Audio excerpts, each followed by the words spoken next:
Today we will study English Unit 7 Topsy Turvy Land. This is very nice and interesting poem.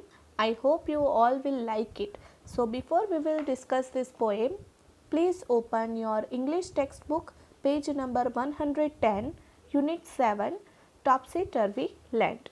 So as given in the textbook, I have put the both pages on the screen. So on the first page of this you can see the picture, you can see in your textbook also or on the screen also. So here we have some questions before we will start this poem. I will read for you. Have you ever thrown your school bag on your bed? Have you ever left your shoes and socks here and there? Have you ever played with your ball in your room? Does your room sometimes look like this? So you can see in the picture the boy's room is totally messy. Everything is here and there, books and shoes, socks and ball and everything. So did you do like this thing anytime in your text in your home? So this you have to think about it. Now see the next page. Now we will read about one such upside down land. Means this is very nice and interesting poem, but I would like to read first this poem for you. So I request you all, please pay attention when I will read this poem. The people walk upon their heads. The sea is made of sand. The children go to school by night in topsy-turvy land. The front door step is at the back. You are walking when you stand. You wear your hat upon your feet in topsy-turvy land. And buses on the sea you will meet while pleasure boats are planed to travel up and down the streets of topsy-turvy land. You pay for what you never get. I think it must be grand. For when you go, you're coming back in topsy-turvy land. So maybe you have not understood or understood, but now I will explain you with one paragraph. So before we will start this poem, I would like to say something about this poem. In this poem, we get to see land from a different perspective. As the name suggests, this land has everything which is upside down.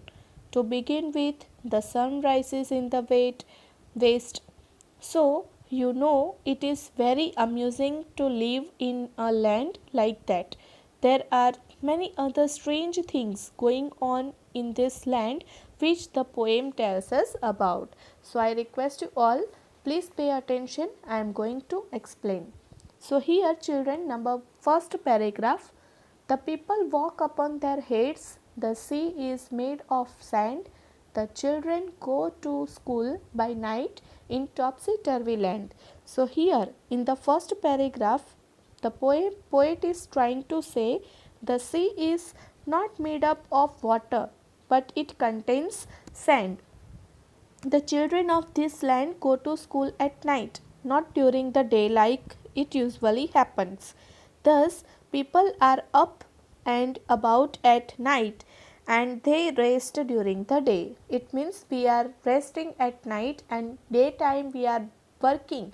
But here it is totally opposite from us, from the normal life, that people are resting on the day during the daytime and they are working in the night time. See the next paragraph. The front door step is at the back. You are walking when you stand. You wear your hat upon your feet in topsy-turvy land. Moreover, in this land, you can find the front door step at the back. In another set of strange things, the people walk on their hands instead of using their feet, and similarly, they do not wear their hats on the head but on their feet. They are wearing hats on the feet. You can see in the picture a man is walking on his hand and wearing a hat on his feet. Especially here the boys of this land love to play with dolls in addition to wearing lipsticks also. Here we are using girls, we are specially girls are playing with dolls, and in this land boys are playing with the dolls. Number 3, stanza 3, and buses on the sea you will meet with wild pleasure boats are planned to travel up and down the streets of topsy-turvy land. You will find buses in the streets because they run on the sea over here. Here you can see the picture also that buses is traveling means running over the water. Likewise, the boats will not be present in the sea but on the streets. So, boats they are using on the streets and buses they are using on the water. Next stanza, you pay for what you never get. I think it must be grand, for when you go, you are coming back in topsy-turvy land. So, in this last stanza, the discount rates are always high in this land and people have to pay for what they do not get. It means specially when we are going to do some things, right? For an example, we are going for having dinner or lunch in the restaurant, or we are going for shopping. So whatever things we are getting, for that we are paying. But in this land, whatever they are not getting, for that they have to pay. So people of this land go when they actually come back. Here they are using when they are coming, they are using go, and when they are going anywhere, they are using come. So children, the poem gives us a whole another perspective of the normal that we experience each day by telling us about topsy-turvy land where everything is the exact opposite of normal. So here in this land everything is opposite from the normal life, normal situation.